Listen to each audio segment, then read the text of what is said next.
you.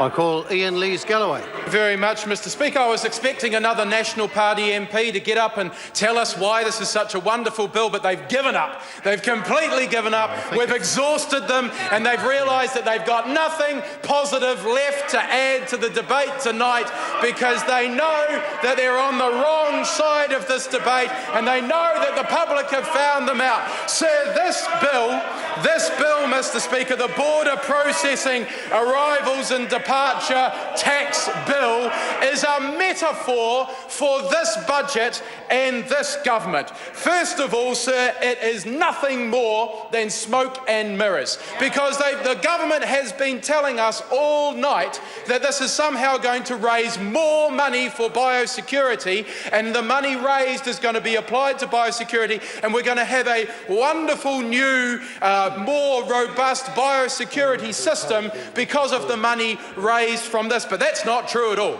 This money is not all going to go towards biosecurity, or at least the money raised here is simply going to replace money that has been spent on biosecurity before. Parties on both sides of the House have made a priority of biosecurity for years. There is nothing new about this government talking about biosecurity being a priority. It's a priority for them, it's a priority for us, because we know that biosecurity is so fundamentally important to our economy. It is pure smoke and mirrors, sir. There is nothing in the way of additional funding for biosecurity as a result of this. Just like the rest of the budget, this bill, sir, is smoke and mirrors. Secondly, sir, it demonstrates a government in absolute disarray. They have not been able to tell us tonight who this new tax is going to apply to, who is going to pay this new tax. They have not been able to tell us what it is going to be spent on, sir, and they have absolutely no idea how much this tax is going to be. They are passing a new tax under urgency at 9:45 at night, and they've got absolutely no idea how much it's going to be. On Thursday it was going to be $16. Then by the first reading speech tonight it was going to be $20. By the second reading speech tonight it was going to be $22. They have no idea. This government is in absolute disarray because they cannot honestly come to this House, and they've come to this House and they're implementing a new tax without knowing who's going to pay it, what it's going to be spent on, or how much it's going to be. A government in disarray, sir. And of course, this is a new tax, sir. Remember the promise. Remember the promise. No new taxes. Look at that lovely picture. John and Bill there smiling lovingly into one another's eyes, promising the country no new taxes. Well, right through this budget, we have had 3 new taxes. Their first budget after the election where they promised no new taxes, this budget has introduced no less than 3 new taxes. And why have they introduced 3 new taxes? Because they are failing to get the books back into surplus. This isn't new money for biosecurity. This is freeing up other money so that the government can desperately clutch at any straw available to try to get the books back into surplus. That's the truth of this, sir. That's what's going on. Hey, Simon Bridges can talk about hair as much as he likes. half the country's oil production resides in the hair of that man. No wonder he's the minister for it. He's their primary consumer.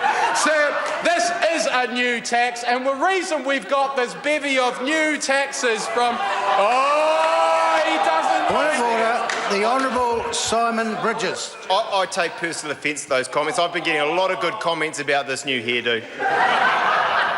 Dear Mr. Speaker, they don't like it at all. all, do they? They've got to find any way to try and interrupt the speech that actually points out the truth of this budget. The budget that introduced 3 new taxes after they promised no new taxes.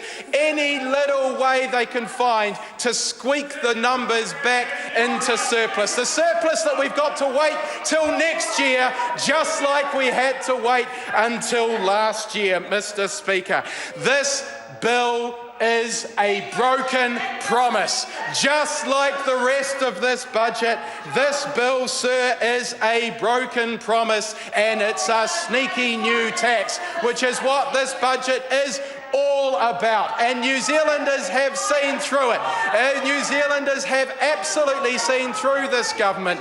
They promised no new taxes. They promised to get the books back into surplus. Promises, promises, always round the corner, always next year. You've got to wait under this government, because this has been the budget of broken promises and sneaky new taxes. And this bill, sir, is an absolute metaphor for that.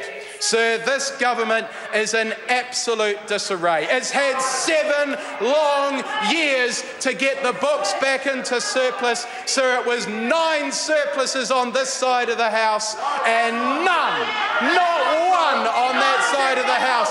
9-0.